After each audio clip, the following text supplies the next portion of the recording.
Hello and welcome to Outnumbered the Podcast. I'm Audrey. And I'm Bonnie. We are experienced moms to a combined total of 19 children. In our weekly episodes, we explore relatable topics using our perspectives of humor and chaos. Tune in for advice and encouragement to gain more joy in your parenting journey.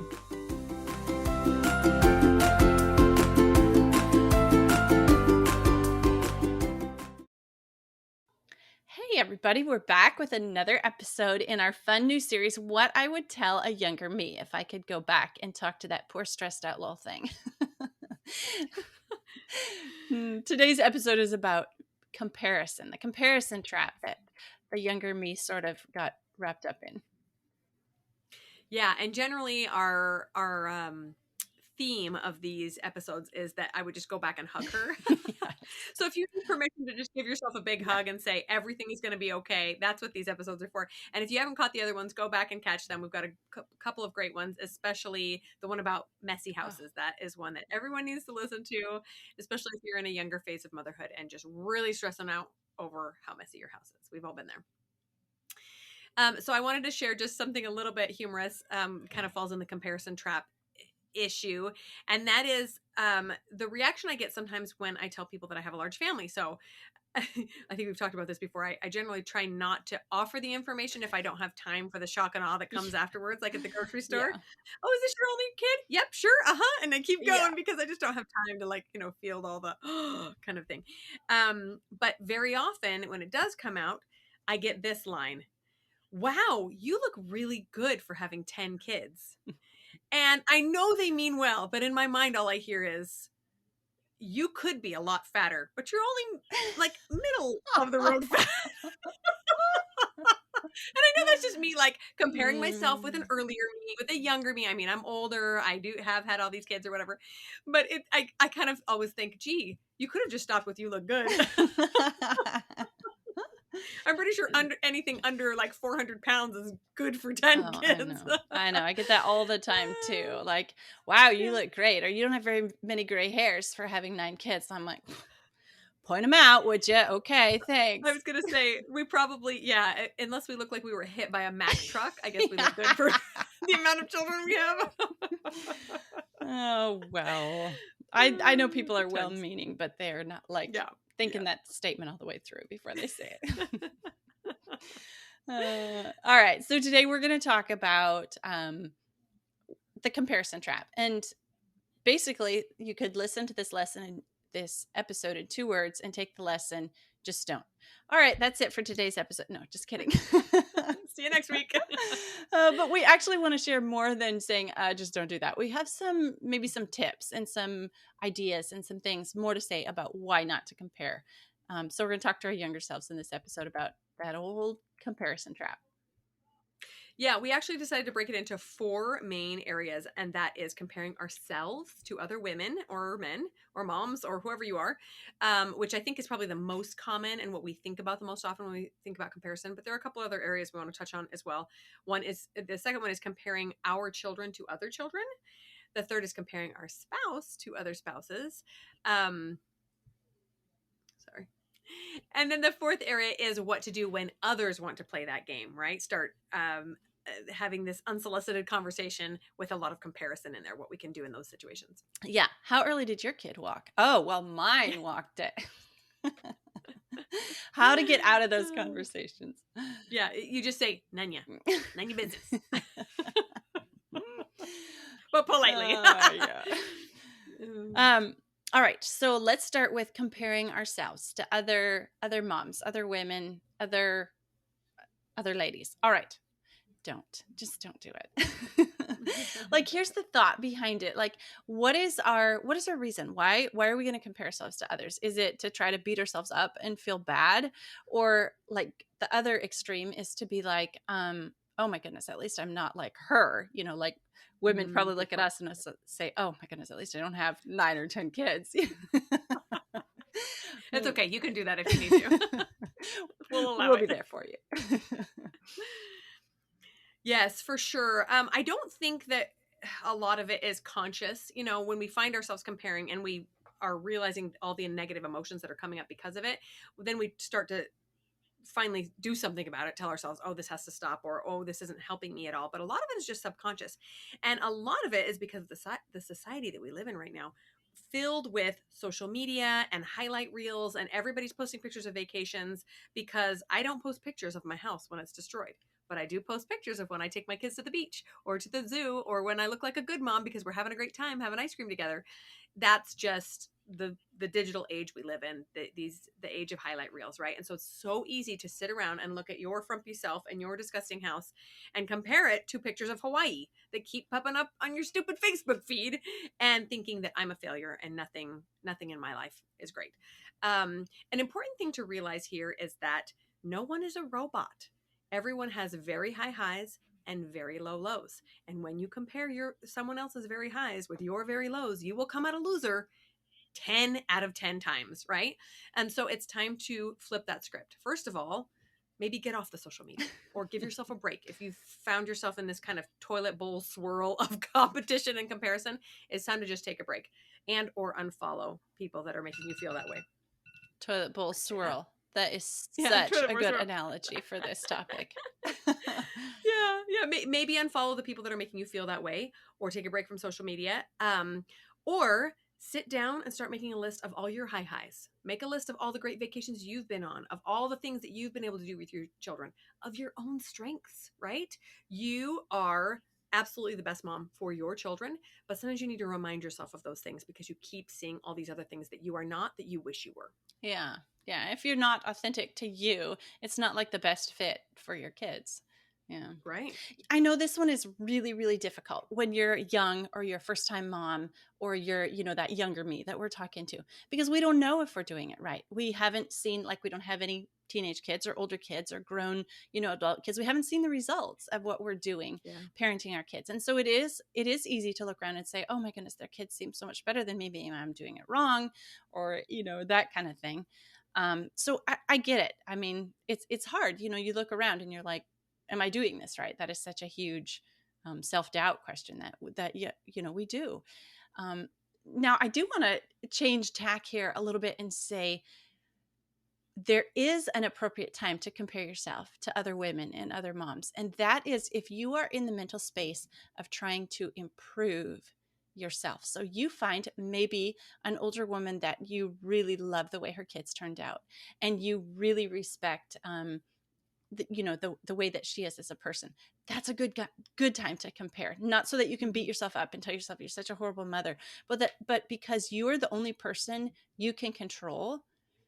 You can look for ways to change yourself by comparing yourself to someone, maybe you don't know someone like that. So maybe you can find a figure in the Bible or in scripture or somewhere, somebody you can compare yourself to, and you can say, yeah, I'm going to make a little tiny adjustment here because I like the results of this kind of thing that I see in the other person. So we're not going to say this for the other 3 subjects that we're going to go through, places to compare and not to compare. But here, it's actually okay if your motive behind it is that you want to make an adjustment and become a better person. I am really grateful you brought that part up, because we do want to improve, right? That's what life is about. It's about progression and improving and becoming a better version of yourself. I have an example I can think of when in my early years when I met a mom that was just really inspiring to me. I will say this though, if you are prone to negative comparison, maybe you shift it into thinking not of comparing yourself, but of with this other woman, but of comparing your current self to your future self, right? You just say, I want to be like this woman. Yeah. So we go back to Audrey's 20-year vision, right? In 20 years, I want to look like this woman in my community or in the Bible or whoever you have created to be kind of your mentor mom. And what is different about me now that woman will have, that future me will have, and how can I improve that? But if you're able to do so in a positive way, you could even take this woman out to lunch if it's someone in real life and just say, I so admire how you've raised your kids, how you've stayed healthy, how you've been able to keep a clean house. Would you enlighten me? Would you help me and inspire me? And I bet she would be crazy flattered and give you all her tips, right? And so I love that idea. There's nothing wrong with progression, wanting to be better, as long as it's not taking you into the toilet bowl swirl. Yes. We're going to keep coming back to that one. That's a good one. Okay, so the second area that we want to just stop doing is comparing our children to other children. And what are we going to say about this one, Audrey? Just Don't. don't do it. Don't do it. Here's the thing. Every single kid is different and unique, special, exactly who they were meant to be. And that's a hard thing to say because we're all like working with our kids. I mean, if you listen to our recent episode on bad habits, we're like, yeah, my kid's not who I want them to be. But we're going to talk about this in the context of comparing your kid to other kids. And so you see, that I guess when you get to later me, we can tell younger me that even in your own family, if you have a kid that walks at 6 months and is so verbal and is amazing, guaranteed you're going to have another kid that doesn't walk till they're a year and a half and doesn't have but 2 words until they're 3. Okay. It just is. Every kid is unique and different. And the second kid that isn't as verbal and mobile has some really amazing other things that you're going to find and treasure and value that your first kid didn't have, because every single kid is different and unique. And that's a gift. And I think what I'm trying to say is when we compare them to somebody else, we're not acknowledging the gifts that they have. And we're trying to maybe wish they had a different gift. Yeah, absolutely. It's like I said before, we're actually comparing one child's highlight reel with another one's low light reel. And that's not fair to anyone, right? And I'm glad you brought that up because very often we think about comparing kids in our family with maybe other kids at the park or our neighbors' kids or cousins or whatever. But very often a lot of that comparison happens in our own homes if you have more than one child, right? Yeah. And that can be really frustrating for mom and the children. They acknowledge what is being said about them. And maybe you're not even saying it vocally, but you're treating kids a little bit differently. They know what's going on and it's harmful, right? So the best thing we can do is to look for the strengths in each child. It's interesting that you brought up that example, Audrey, because I actually have 2 children in particular where one was just blowing all the milestones out of the water, seemed to be just exceptional in every way. And another one who did the exact opposite was like at the tail end of every milestone marker, like we're watching to make sure this child actually hit the bare minimum before we went and got some medical, intervention. And yet now that they're older, what's interesting is the one who was slower is significantly better at nurturing, for example, than the other one. She's very good with babies. She's very good at, helping those who are in need, and the other one not so much. So I am so grateful for the opportunity to step back and just look at what she is able to do. Look at what this one is able to do, and to really value your children for their strengths and help them through their weaknesses, because we all have strengths and weaknesses for different reasons, right? To work something in ourselves and in our families. Yes, that is so true. So on this podcast, one thing we talk about, a common thread that runs through a lot of our episodes, is getting to know our child and like their learning style or their personality type or their love language, that kind of thing, because maybe we're talking to our younger me in all those episodes that they're really special for who they are. And we can't expect them to be like, especially one of our recent episodes on the birth order, right? Just the difference between the oldest child versus the youngest child. I saw this funny reel. We'll try to link it here in our show notes, by TJ Terry. And I just love to watch his birth order reels. And it's about tying their shoes. So the oldest, he ties his shoes and it's beautiful and he gets up and goes out to play. And the middle one, he slides through and ends up going out of the frame with one shoe off and one shoe on, like doesn't even matter. The youngest child sits down, calls Mom, and the mom comes and ties the shoes, right? So maybe the youngest could tie their shoe at the same, early age. They just had mom do it for them all the time, or older sibling or whatever. Oh, there's just so many factors about what makes a kid who they are. And so comparing within and outside of the family is just, it's just not helping anybody. Well, and think about that example for a minute. So what is each child learning in that silly example of just tying shoes? Well, the oldest learns to be very competent and independent. The middle learns to accept B+ work, which is also a great talent. And the youngest one develops patience and the ability to ask for help, which I guarantee the oldest one does not know how to do. So it's so easy for us to fall into these ruts of, well, clearly the oldest is doing it the right way. Well, is he? Or is he just doing it the way that he has learned is best and easiest for him, whereas the other ones are learning the best and easiest ways for them? So interesting. Yeah. All right, we're going to move into the third area, comparing your spouse, and then kind of peripheral, comparing your mother-in-law or your mom or your grandma or your family member or any other adult. And once again, here we're just going to say, stop. Oh, this is so easy to do. And I think that most of us probably have the most experience doing it with our spouse because we are the most intimate and close with this person, right? We see everything they do. We could recognize how they brush their teeth from, just an audio of it because we've heard it so many times. We know so much about them, which means that we are probably tempted to want to change some things about them, right?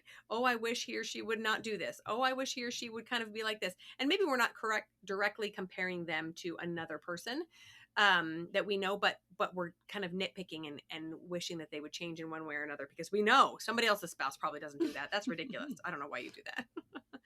But there's really only one thing that comes out of this comparing of our spouse specifically, and that's a damage to the relationship because we cannot control anyone but ourselves. And I don't know why we keep thinking that we can in some way. If we would just communicate properly, then they would change and do things our way or the way we think that they should be done.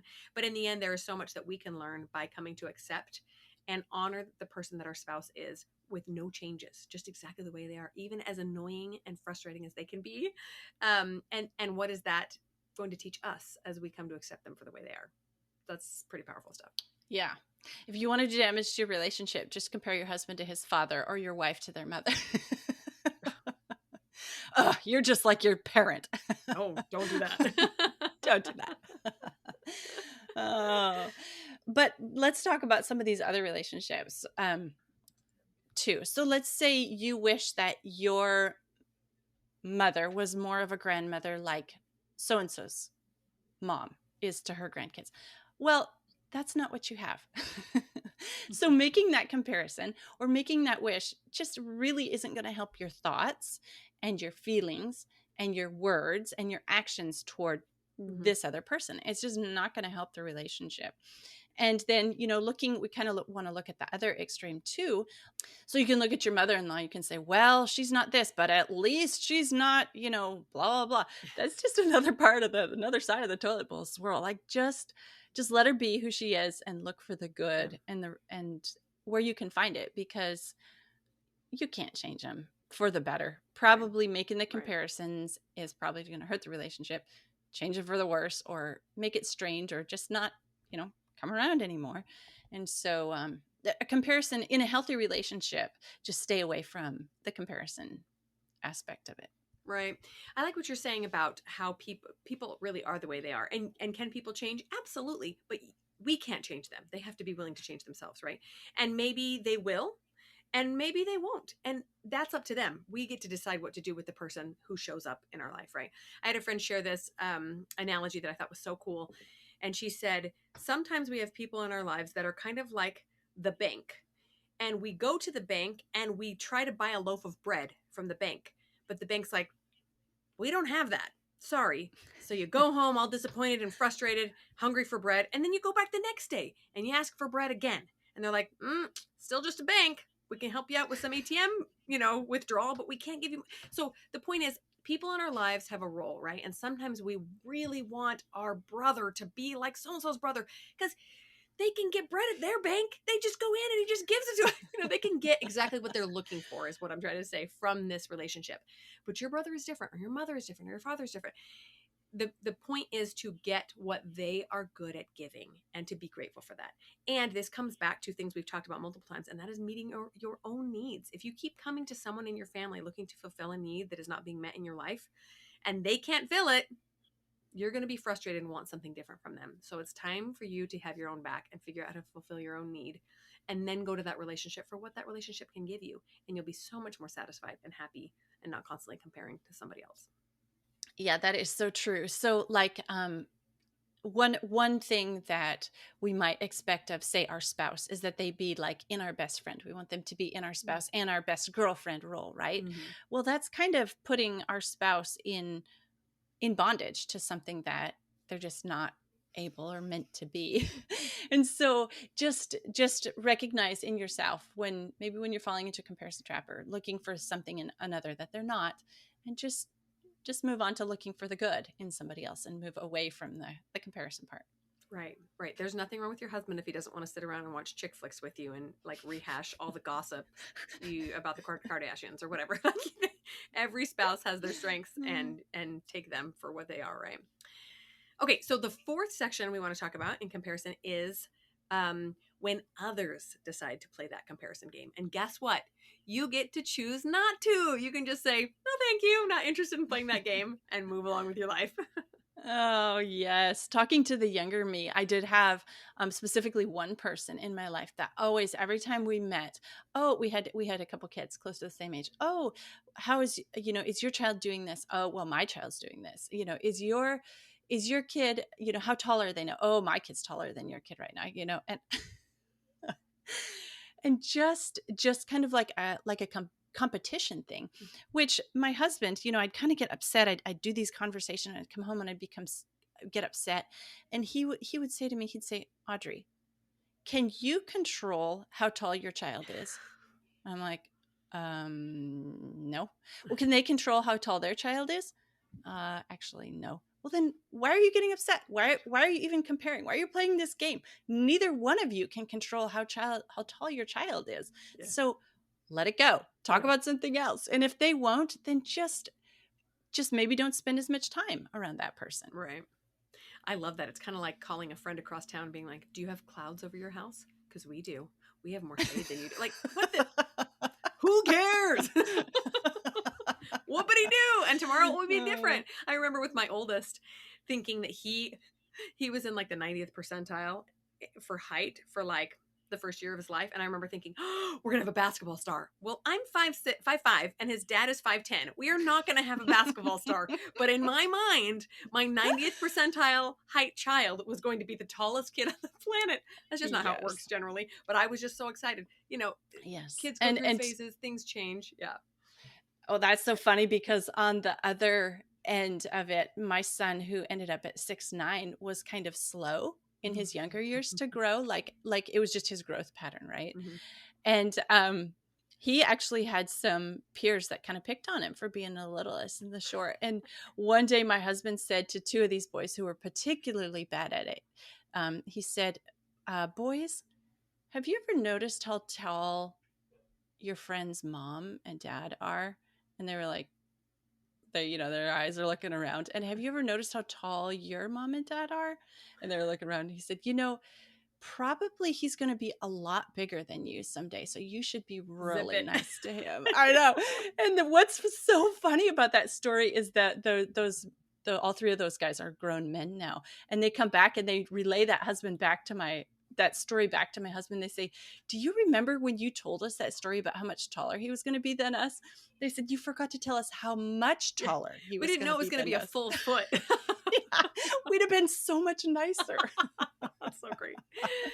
Yeah, but it ain't over till the fat lady sings, right? Nobody knows what the final score count is going to be on the height and the weight and everything else. But in the end, it doesn't matter, right? It's so easy for these people to kind of play into this game, and for us to get offended or upset or our feelings hurt because somebody said something about our kid. It doesn't really matter. So we have a couple of tips for eluding these kinds of people and or just changing the subject.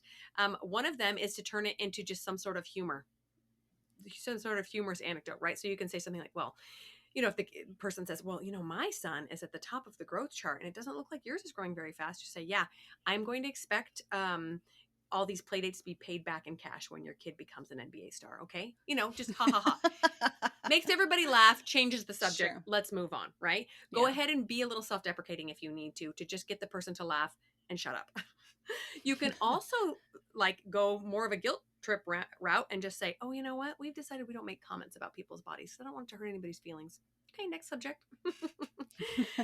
You get to choose kind of the mood you want to set, the tone you want to set. Maybe it depends on how many times this person has tried to compare before. If it's the first time, give them a pass, right?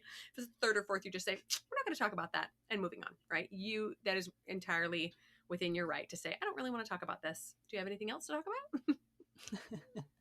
Yes. If you can't deflect another person, one thing that I've fallen back on to say is, you know what, I'm just choosing not to compare because I've found it healthier for me, my kid, my spouse, my relationship. Like, a lot of women, they kind of want to gossip about their husbands or something. You say, you know what, I'm just choosing not to compare because that is a healthier space for me to be in.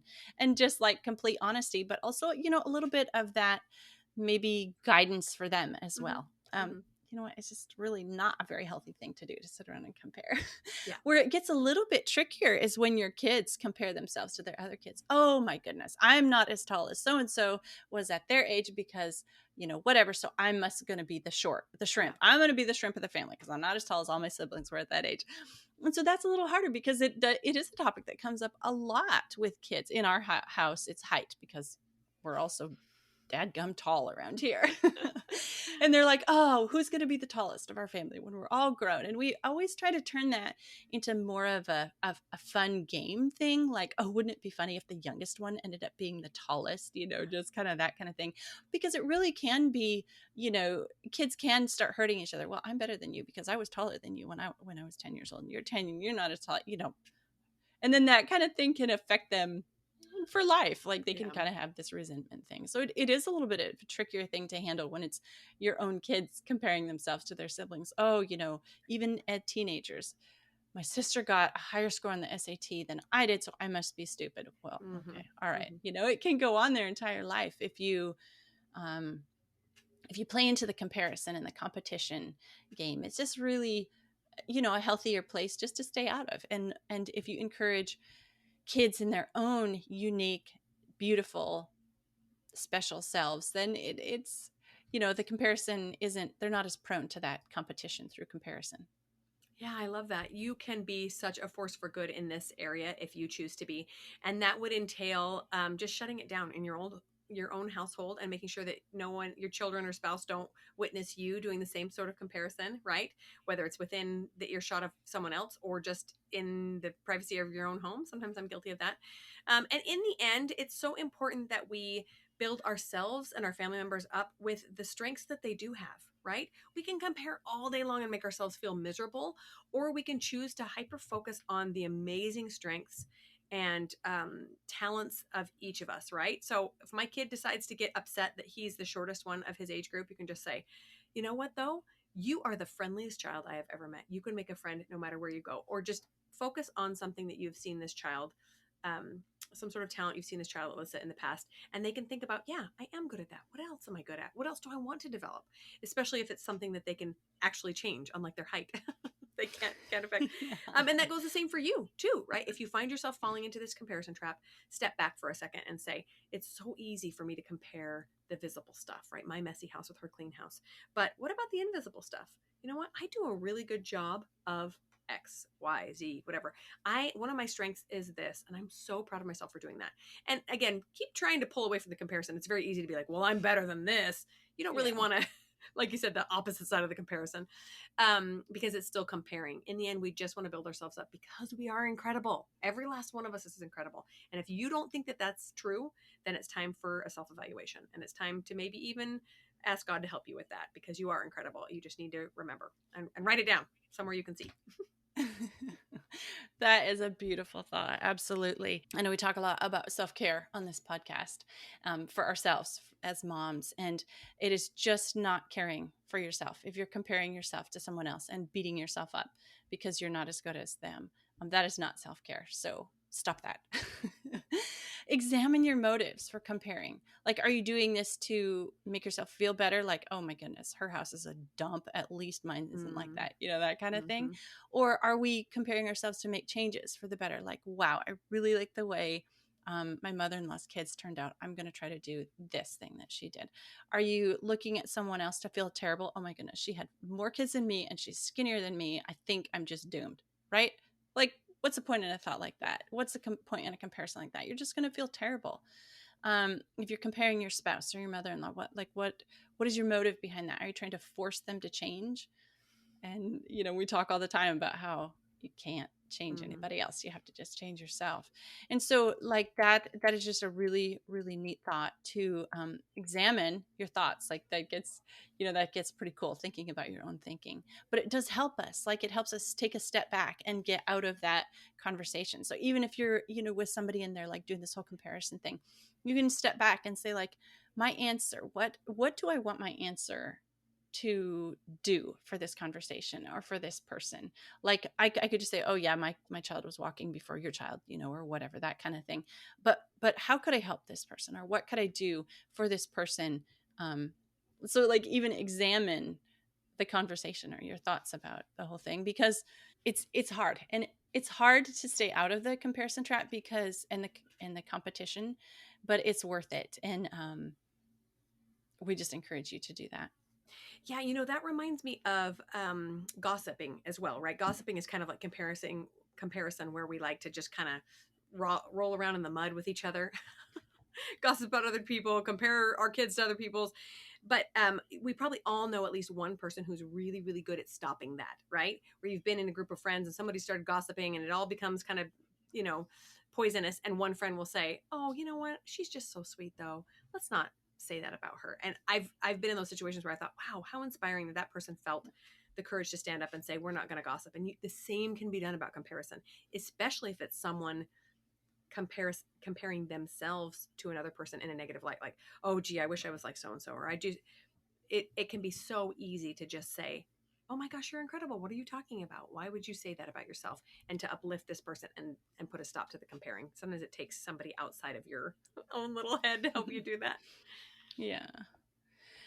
And I love that thought. That's so good, to be that person that brings the good into the conversation, lifts everyone else up out of the toilet bowl, to use that comparison one last time. But I wanted to talk specifically, just one more thought about our kids and when they're doing this and when they're falling into this trap, or us and our spouse.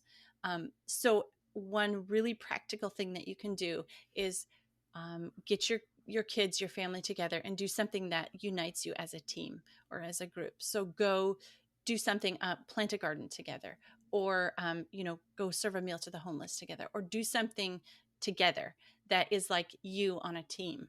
And so instead of like the competition, like a one-on-one game, it's a team, and we're a team, and we're working together toward a goal. And that is, you mentioned our family's 20-year vision at the beginning of this episode. And that's true. That's the whole point of our 20-year vision, is to cement our family together as a team that moves forward into the future. And that is the antithesis of the comparison and competition. Thanks for listening, friends. Click the link in the show notes to subscribe to our email and never miss another episode. Show us some love by leaving a review on iTunes or sharing the podcast with a friend. Thanks for all your support. We'll talk to you next week.